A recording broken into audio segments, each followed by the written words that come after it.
મહાદેવના મંદિરે તમે નહીં આવો ને તો ચાલશે, પણ તમારા ઘરમાં જો વૃદ્ધ મા બાપ હશે એની સેવા કરશો તો પણ મારો મહાદેવ રાજી થઈ જશે સાહેબ. હા,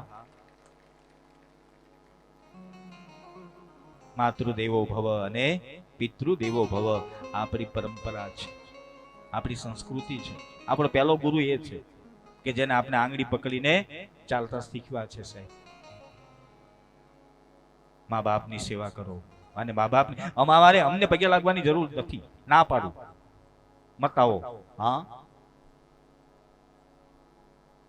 મા બાપ તમારા ઘરમાં વૃદ્ધ હોય, હા, તો બીજું કઈ ના કરો, 5-10 મિનિટ એની પાસે બેસી જાઓ અને એની પાસે બેસી અને એની ગોદમાં ખાલી 2 મિનિટ તમે મસ્તક નાખશો ને તો હું આજે તમને ગેરંટી સાથે કહું કે સ્વર્ગ કેવું છે એ તમને ખબર પડી જશે સાહેબ. હા, જન્નત હૈ મા બાપની ગોદ.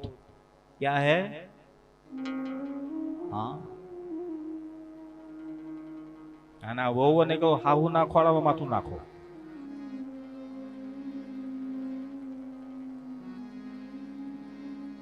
હા, એકવાર ટ્રાય તો કરો, આજે જોઈને કરજો. બાપુએ કીધું છે, લો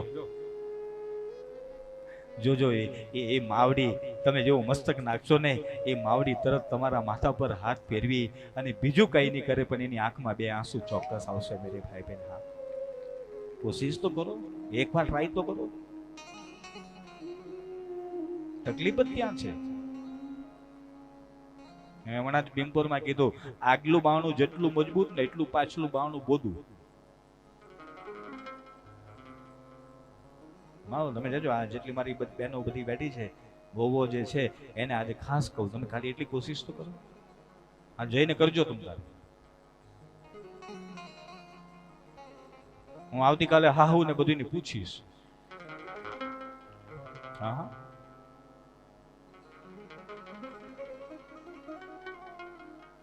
કેજો બધા મને. જે હાહુ હોય વોવી ડોકા લાવ્યા કરી લે. આનંદ છે માતા પિતાની ગોદમાં, જન્નત હૈ મેરે ભાઈ બહેન. હા,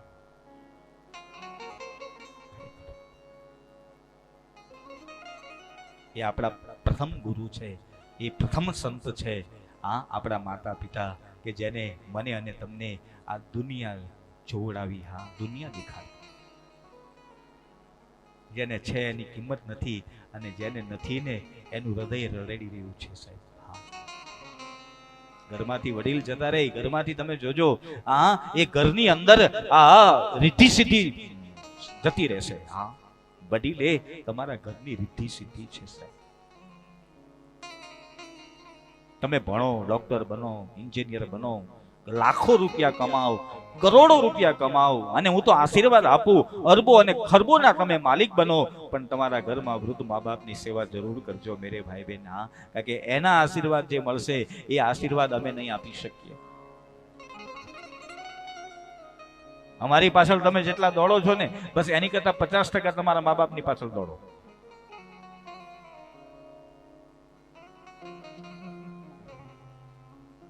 જન્નત હૈ મેરે ભાઈ બહેન. હા, અને એ ભવ્ય આનંદ અને એ ભવ્ય સ્વર્ગની અનુભૂતિ થઈ શકે છે.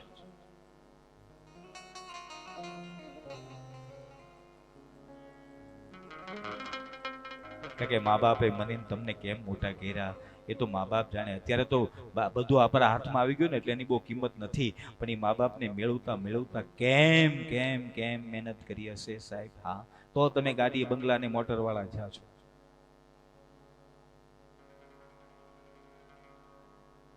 બિચારા ઝૂંપડામાં રહી રહીને મરી ગયા, છાછડ ખાઈ ખાઈ. છાછડ કરતા પેલા ખબર આપણે લીપણ કરતા ને ગાયનું, તમને લોકોનો બહુ અનુભવ ન હોય છે. વાહ, અમારા યુવાનો માટે તાળીઓ થઈ બતાવો સાહેબ, ધન્ય છે. હા, खरेखर ये कोई कथा की बात नहीं, ये निज अनुभव की बात मैं आपको बताने जा रहा हूँ. हाँ, अनुभव है.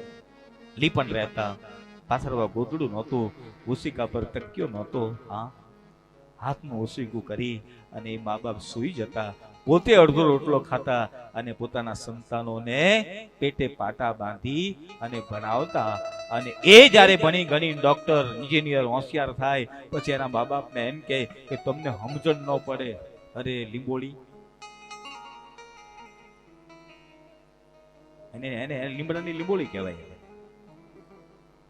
અમને સમજણ નહોતી પડતી ને એટલે તને ડોક્ટર બનાવ્યો, એટલે તને એન્જિનિયર બનાવ્યો, હા એટલે તને આ સંસારમાં ઓળખ આપી.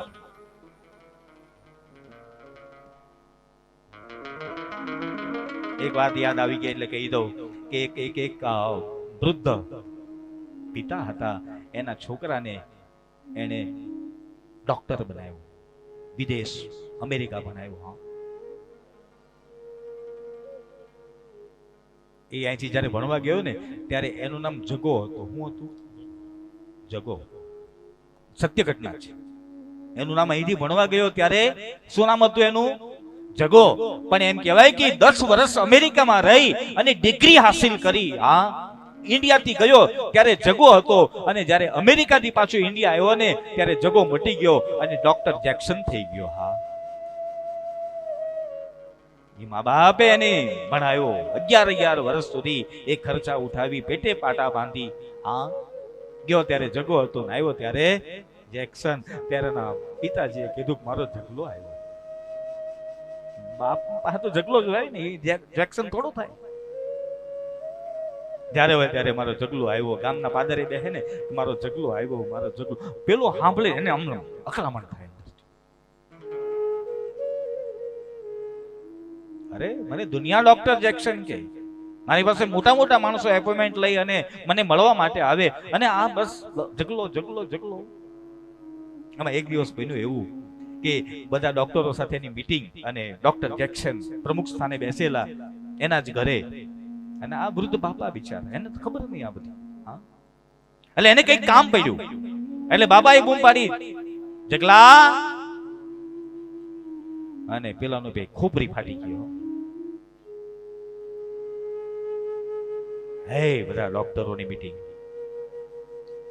પેલો બહાર આવ્યો, બહાર આવીને કીધું બાપા બધા બેઠા હોય ત્યારે તમારે નહીં કહેવાનું, છાના મને બેસી જાઓ, તમને સમજણ ન પડે.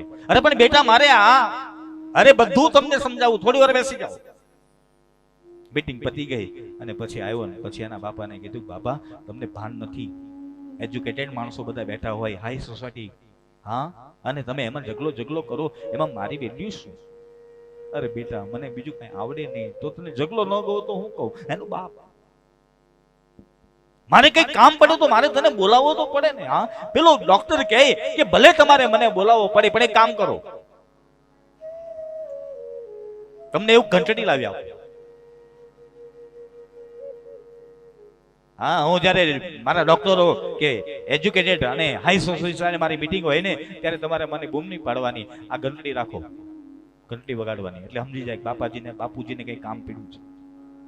આમ આમ કરે લ્યો પેલો કે સા. પછી તો જ્યારે બાપાને કઈ કામ પડે અને ઘંટડી વગાડે એટલે ડોક્ટર જેક્સન આવે અને પિતાજીનું કામ પાછું બધું કરે. એ કામ પતાવીને પાછો જતો રહે. એમાં બન્યું એવું, એક દિવસ પુનઃ મીટિંગ બરાબર. એમાં બાપાને કઈ કામ પડ્યું એટલે બૂમ પાડી, જગલા. અને પેલો ધુઆ ભુઆ થઈ ગયો. આપણે એમ કહું ને કાનમાંથી ધુમાડા નીકળી ગયો, એટલો બધો ગરમ. આવ્યો બહાર આવીને કીધું પિતાજી તમને એ માટે મેં તમને ઘંટડી લઈ આપી, તમારે ઘંટડી વગાડવી જોઈએ ને. હા, અરે બેટા એ હાટું તને બૂમ પાડી, મારી ઘંટડી નથી મળતી એટલા માટે તને કીધું કે મારે ઘંટડી વગાડવી જોઈએ તને બોલાવવા માટે, પણ એ ઘંટડી જ નથી મળતી. અને આજુબાજુમાં શોધખોળ કરવા મળ્યા ડોક્ટરની પત્ની. ઘંટડી મળી નહીં. એમાં એ ડોક્ટરનો 7-8 વર્ષનો છોકરો એ ઘંટડી સાથે રમે, એના હાથમાં ઘંટડી. ડોક્ટર જઈ ગયો, બેટા દાદાની ઘંટડી છે એને આપી દે. પેલો કે નહીં, અરે બેટા એની માટે છે, દાદા માટે લાવ્યા છે, તું દાદાને આપી દે. હા, પેલો કે નહીં આપું. ત્યારે પેલા ડોક્ટરે કીધું કે આ ઘંટડીને તું શું કરવાનો? હા, અને ત્યારે 7 વર્ષના દીકરાએ કીધું કે હું મોટો થઈને આ ઘંટડી તમારા હાથમાં આપીશ. દેખો મેરે ભાઈ બહેન, જેવા જેવા તમે તમારા મા બાપને, તમારા સાસ સસુરને સાસવ છો ને, એટલી જ અપેક્ષા તમારી પુત્રની પુત્ર વધુ પાસે રાખશો. લાખો કમાતા હો ભલે પણ મા બાપ જે ના ઠરા. લાખો કમાતા હો ભલે પણ મા બાપ જે ના ઠરા. લાખ નહીં પણ રાખ છે એ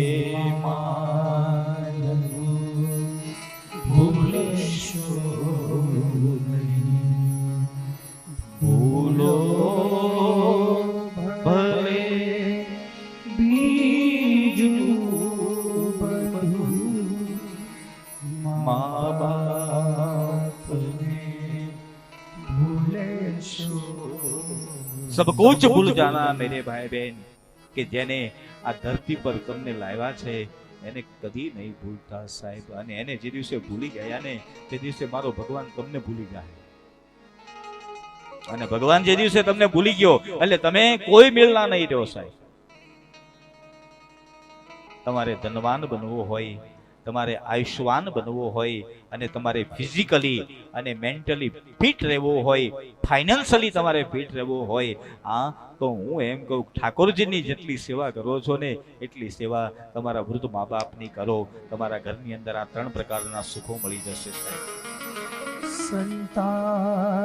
સંતાનથી સેવા ચાહો, સંતાન છો સેવા કરો. સંતાનથી સેવા ચાહો, સંતાન છો સેવા કરો. જેવું કરો એવું ભરો, એ ભાવના ભૂલેશો. જેવું કરો એવું કરો એવું ભરો, એ ભાવના ભૂલેશો. ભૂલો ભલે બીજું બધું મા બાપને ભૂલેશો. બધું જ ભૂલી જાજો મેરે ભાઈ બહેન. મને હું તમને છૂટ આપું, એની સાથે મને વાંધો નહીં. હરો ફરો, ગાઓ, ખાઓ, મોજ કરો, મસ્તી કરો, એની સાથે મને કાંઈ વાંધો નહીં. પણ તમારા ઘરમાં તમે મા બાપની કાળજી લેજો. જેને જીવનમાં જો પ્રગતિ કરવી હોય, જીવનને સફળ બનાવવું હોય, આ તમે હોટલમાં ખાવા જાઓ એની સાથે મને વાંધો નથી, જાઓ. અઠવાડિયામાં 1 વાર જતા હો, હું એમ કહું તમારે 2 વાર જાઓ. મા બાપને સાથે લઈ જાઓ. દોહલા તો કોઈને ગમતા જ નથી. હા, ખરેખર લઈ જાઓ સાથે, એને વાંધો નહીં, એમાં શું વાંધો? હા, તમે જે ખાશો એનાથી નીચ ચવાશો ની ખીચડી ખાય ત્યાં જઈને, એ કેટલો રાજી આત્મા થશે. એ મા બાપ રાજી નથી થતો, એ મા બાપના હૃદયમાં મારો પરમાત્મા બેઠો ને એ રાજી થાય છે સાહેબ. હા, થઈ જાઓ. અને બીજી એક વસ્તુ કહી દઉં, કાંઈ વાંધો નહીં, મા બાપ ના પાડે ને તો એના માટે ઘરમાં રસોઈ બનાવીને પછી જાઓ.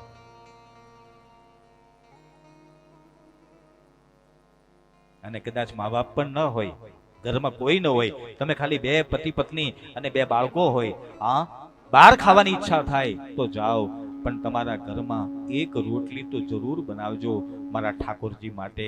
એ ઘરમાં મારો પરમાત્મા રહે છે. જાઓ, તમે હોટલમાં જાઓ, એક રોટલી બનાવી અને પેલા ઠાકોરજીને ધરજો.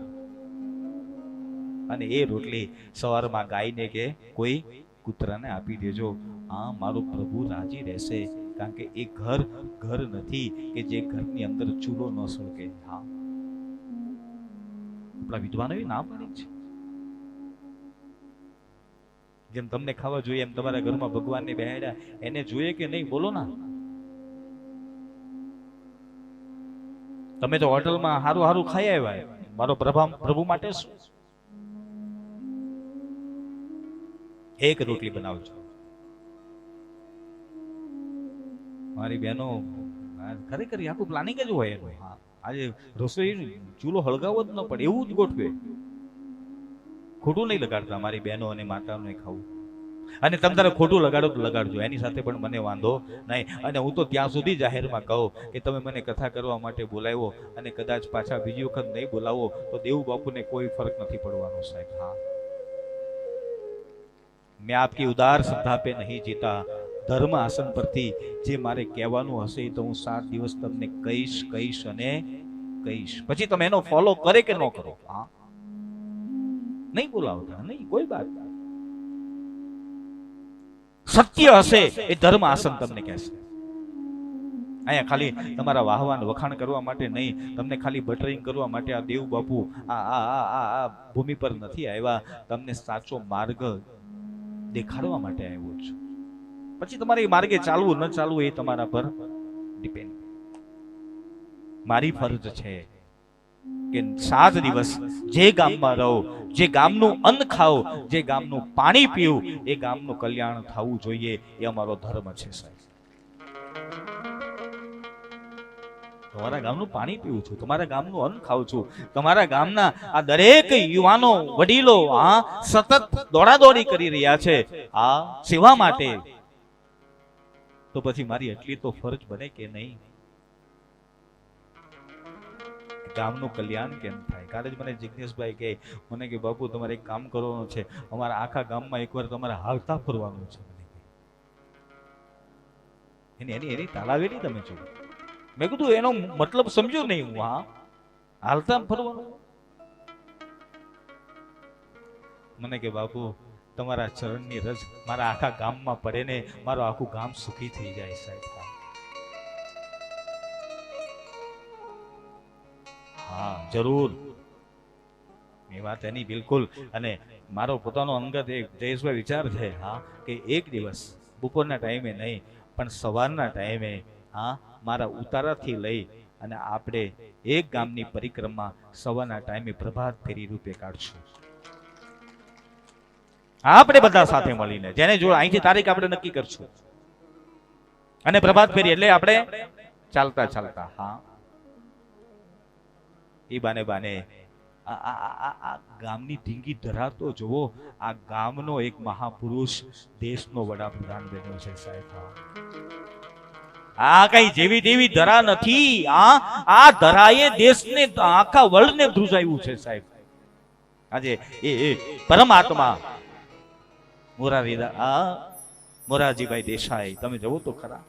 આ તમારે ગૌરવ લેવા જેવાની વસ્તુ છે. ગૌરવ આ ગામની ધરા, આ ગામના જળમાં અને આ ગામની ભૂમિમાં કેટલી શક્તિ હશે કે જે દેશનો વડાપ્રધાન બન્યો.